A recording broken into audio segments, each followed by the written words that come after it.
السلام علیکم ورحمۃ اللہ وبرکاتہ۔ آج کا جو ٹاپک ہے وہ پچھلے ٹاپک سے اس کی جو ہے اس کا تعلق ہے، بہت گہرا تعلق ہے کہ رمضان کے مہینے میں روزے رکھنے کا اللہ تعالیٰ نے حکم فرمایا۔ سورہ بقرہ 2 آیت نمبر 185، جنہوں نے نہیں دیکھا تھا تو وہ اس ٹاپک کو دیکھ لیں۔ اس میں میں نے آیات سے یہ بات سمجھائی ہے کہ قرآن مجید میں روزہ کیوں رکھا جاتا ہے اور اس کو رکھنے کے لیے اس کا رکھنے کا مقصد کیا ہے، اور اس میں اللہ تعالیٰ نے کیا کیا چیزیں حرام کی ہیں روزے میں۔ اب ہم اس کو دیکھیں گے کہ انہی آیات کے اندر اللہ تعالیٰ نے کچھ کنڈیشنز ایسی بتائی ہیں کہ جب آپ کسی کنڈیشن میں روزہ نہیں رکھ سکتے تو کیا اللہ تعالیٰ نے ہمیں اس کی چھوٹ دی ہے یا کوئی اس میں ہمارے لیے اپنا آسانی ہے۔ تو قرآن مجید کی سورہ بقرہ 2 آیت نمبر 185 جو میں نے پچھلے اپنے اس میں ایپیسوڈ میں کور کی تھی، جو رمضان کے مہینے میں قرآن نازل کیا، اللہ تعالیٰ فرماتے ہیں شہر رمضان الذی انزل فیہ القرآن، رمضان وہ مہینہ ہے جس میں قرآن نازل ہوا، ھدی للناس انسانیت کی ہدایت کے لیے، وبینات من الہدی والفرقان، اور اس میں واضح نشانیاں ہدایت کی اور فرقان کہتے ہیں صحیح اور غلط میں تمیز کرنے کی۔ فمن شہد منکم الشہر فلیصم، پر جو بھی تم میں اس مہینے میں موجود ہو وہ روزہ رکھے۔ اب اللہ تعالیٰ نے یہاں پہ بتا دیا کہ رمضان کے مہینے میں روزہ کیوں رکھتے ہیں، کیونکہ اس میں قرآن نازل ہوا۔ اس کو میں تفصیل سے پہلے بتا چکا ہوں۔ اب اس کا آگے کا جو پورشن ہے وہ ہم اس کو انالائز کرتے ہیں۔ اللہ تعالیٰ فرماتے ہیں ومن کان مریضا او علی سفر فعدۃ من ایام اخر، اور جو کوئی تم میں سے مریض ہو یا سفر میں ہو پس وہ بعد کے دنوں میں گنتی پوری کرے۔ یرید اللہ بکم الیسر، وہ اللہ ارادہ کرتا ہے تمہارے ساتھ کہ وہ تمہیں آسانی پیدا کرے، ولا یرید بکم العسر، اور وہ نہیں چاہتا،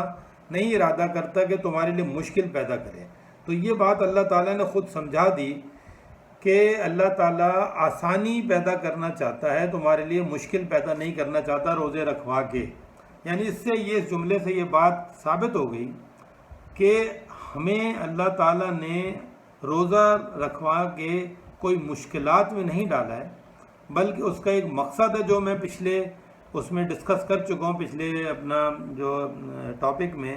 پچھلی جو ہم نے ابھی ایپیسوڈ کی تھی اس میں اس بات کو ڈسکس کر چکا ہوں بہت تفصیل سے، لیکن پھر بھی میں بتا دیتا ہوں کہ اللہ تعالیٰ نے رمضان کے مہینے میں ہم سے روزہ اس لیے رکھوایا تاکہ ہم تقوی اختیار کریں، یعنی اس کتاب پہ غور و فکر کریں، تدبر کریں، آیات پہ غور کریں، اور آیات کو غور کر کے پورے سال کے لیے ہم اپنے جو ہے اللہ تعالیٰ کے احکامات کو، جو حلال ہے وہ کام کریں اور جو حرام ہے جس کو منع کیا ہے وہ رکیں اس سے۔ یہ بنیادی مقصد ہے تقوی اختیار کرنے کا، کہ اس کتاب سے روزہ رکھا اس لیے جاتا ہے کہ ہم تاکہ تقوی اختیار کریں۔ یہ سورہ بقرہ کی 183 نمبر آیت میں اللہ تعالیٰ نے لکھا ہوا ہے کہ یا ایھا الذین آمنوا کتب علیکم الصیام کما کتب علی الذین من قبلکم لعلکم تتقون، اے ایمان والو تم پر روزے لکھ دیے گئے جیسا کہ تم سے پہلے لوگوں پہ لکھے گئے تاکہ تم تقوی اختیار کرو، تاکہ تم تقوی اختیار کرو۔ تو ہم تقوی اختیار کرنے کے لیے روزے رکھتے ہیں، اور تقوی کیسے ہوتا ہے؟ تقوی اختیار ہوتا ہے اس کتاب سے، ذالک الکتاب لا ریب فیہ ھدی للمتقین، یہ وہ کتاب ہے جس میں کوئی شک نہیں ہے، ہدایت ہے تقوی اختیار کرنے والوں کے لیے، متقین کے لیے جو تقوی اختیار کرتے ہیں ان کے لیے اس کتاب میں ہدایت ہے۔ تو جب ہم روزہ رکھیں گے، اس لیے روزہ رکھتے ہیں کیونکہ اس مہینے میں رمضان میں قرآن نازل ہوا ہے تاکہ ہم اس سے تقوی اختیار کریں، اور ہم روزہ رکھیں۔ روزہ کیوں رکھتے ہیں؟ تاکہ ہم تقوی اختیار کریں۔ اب ہر چیز کو میں نے جو چھوٹے چھوٹے پوائنٹ سے بتانے کی کوشش کی ہے، بنیادی مقصد رمضان کے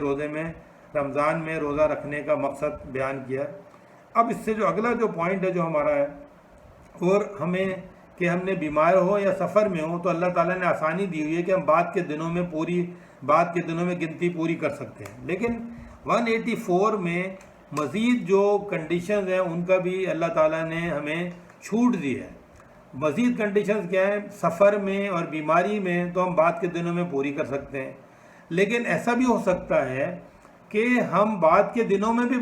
وہ گنتی پوری نہ کر سکیں۔ جو دنیا میں ایسی بہت سی سچویشنز آ جاتی ہیں کہ ایک شخص جو ہے رمضان کے مہینے میں روزہ صرف اس لیے چھوڑتا ہے کہ وہ سفر میں ہے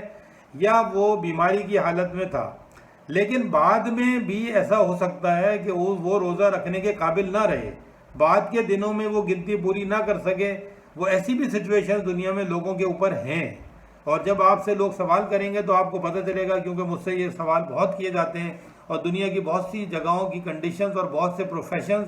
پہ بات ہوتی ہے، اور اکثر سوال کرتے رہتے ہیں، جس کی میں تفصیل ابھی آپ سے ڈسکس نہیں کر رہا. لیکن جس کے ذہن میں جو بھی سوال آ رہا ہے اس کا جواب جو ہے وہ سورہ بقرہ کی 184 نمبر آیت ہے. اب دیکھیں وہ میں پڑھتا ہوں. اللہ تعالیٰ فرماتے ہیں ایام معدودات، یعنی جو روزے ہیں وہ گنتی کے دنوں میں روزے رکھے جاتے ہیں. یعنی رمضان کے مہینے میں جو 29 اور 30 کے دن ہیں وہ ان میں گنتی کے وہ کاؤنٹنگ کی ہوئی پہلے سے کاؤنٹڈ ہیں وہ، یعنی دنیا میں اس میں آج کیا 1000 سال کے بعد میں بھی جو روزے رکھنے ہیں اس میں 29 کون سے رمضان میں رکھنے ہیں اور 30 کون سے سال 30 رکھنے، کون سے سال 29 رکھنے، یہ آلریڈی اللہ تعالیٰ نے لکھے ہوئے ہیں. یہ گنتی جو ہے نا یہ فکسڈ ہے، یہ تبدیل نہیں ہو رہی ہے، یہ فکس گنتی ہے. اور یہ پوری مطلب آپ جب اگر قمری جو اس کا اپنا کیلنڈر ہے اس کو، یعنی چاند کی بنیاد کے اوپر جو کیلنڈر بنے ہوئے ہیں اس سے جب آپ دیکھیں گے تو آپ کو یہ آلریڈی پتہ ہونا چاہیے کہ یہ پہلے کون سے مہینے کون سے سال 29 آ رہے ہیں، کون سے سال 30 آ رہے ہیں. تو یہ گنتی کے ایام ہیں، آلریڈی ریٹن ہے. یعنی اللہ تعالیٰ نے آلریڈی جو یہ سورج کی جو موومنٹ ہے زمین کے گرد جو ہے یہ مطلب ایک کانسٹنٹ ہے، اور اس کی جو موومنٹ ہے یہ میتھمیٹیکلی کیلکولیٹڈ ہے کہ کون سا جو سال رمضان کا مہینہ اور ہر مہینہ جو ہے جو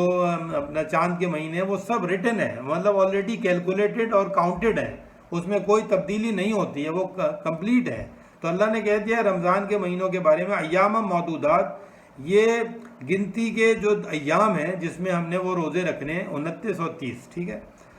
اب آگے اللہ تعالیٰ فرماتے ہیں فمن کان منکم مریضا، پس جو بھی تم میں سے ہوا مریض، او علی سفر، یا ہو سفر میں، فعدۃ من ایام اخر، پس گنتی ہے بعد کے دنوں میں. یہ وہ سیم بات ہے جو 185 میں لکھی ہے، 184 میں بھی یہ بات لکھی ہے. اب آگے دیکھیں اللہ تعالیٰ کیا فرماتے ہیں وَعَلَى الَّذِينَ يُطِيقُونَهُ، اور وہ لوگ جو طاقت رکھتے ہیں اس کی، اوپر ان لوگوں کے یعنی جو طاقت رکھتے ہیں اس کی، کس کی؟ روزے کی. یعنی جو لوگ روزے کی طاقت رکھتے ہیں اللہ تعالیٰ ان سے کہہ رہا ہے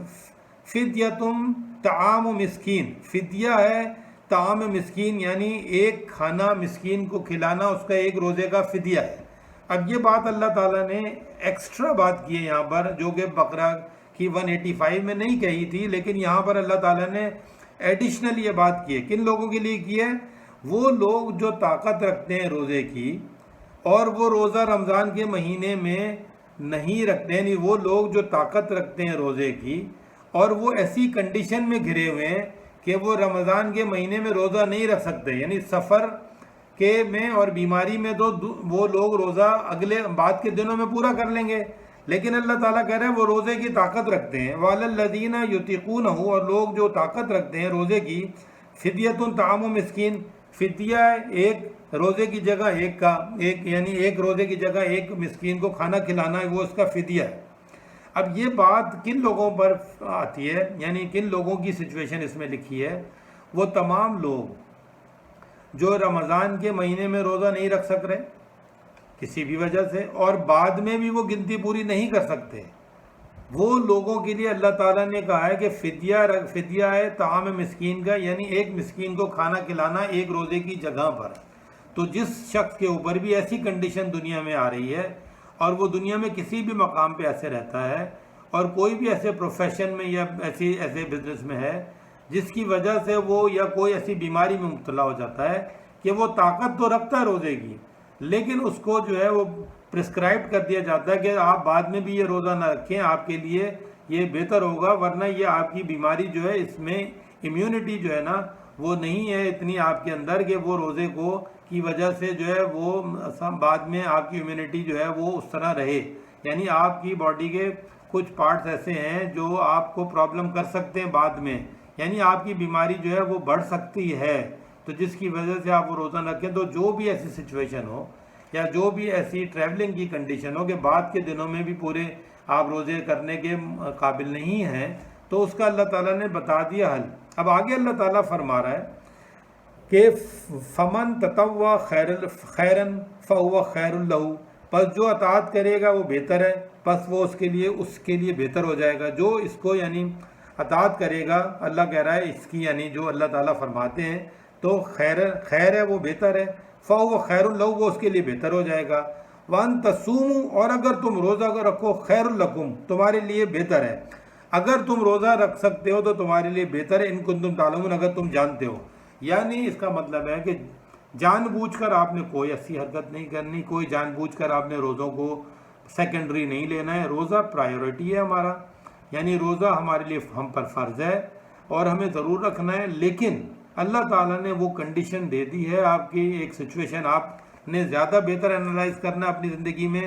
کہ کیا آپ پر یہ سچویشن ہے کہ آپ رمضان کے مہینے میں روزہ چھوڑ رہے ہیں لیکن بعد کے دنوں میں بھی اس کو پورا نہیں کر سکتے، تو اس کنڈیشن کو آپ کو اور ایسی بیماری میں مبتلا ہیں جس سے آپ سمجھتے ہیں کہ بعد کے دنوں میں بھی اگر میں روزہ رکھوں گا تو مجھے پرابلم آئے گی، میری صحت جو ہے وہ بگڑے گی، اس سے مجھے فائدہ نہیں ہوگا۔ یعنی اللہ تعالیٰ نے اتنی بڑی یہ چھوٹ دی ہوئی ہے، اس وجہ سے آپ کو روزہ آپ چھوڑ سکتے ہیں اس آیت کی بنیاد پر، اور بعد کے دنوں میں بھی چھوڑ سکتے ہیں اگر آپ کی کنڈیشن ایسی نہیں ہے کہ آپ روزے بعد کے دنوں میں پوری کر سکیں۔ تو یہ اس بات کا یعنی ایکسپلینیشن اس آیت میں موجود ہے، اور ہمارا یہ جو روزے سے متعلق جو سبجیکٹ تھا، جو ان 2 ایپیسوڈ میں نے اس کو کور کیا ہے، اور انشاءاللہ اب اس کے بعد جو ہے میں مزید آپ کو مختلف قرآن مجید سے ان ٹاپکس کی طرف لے کے جاؤں گا جن ٹاپکس پہ موسٹلی قرآن مجید سے لوگ سمجھنے کی کوشش نہیں کرتے۔ السلام علیکم ورحمۃ اللہ وبرکاتہ۔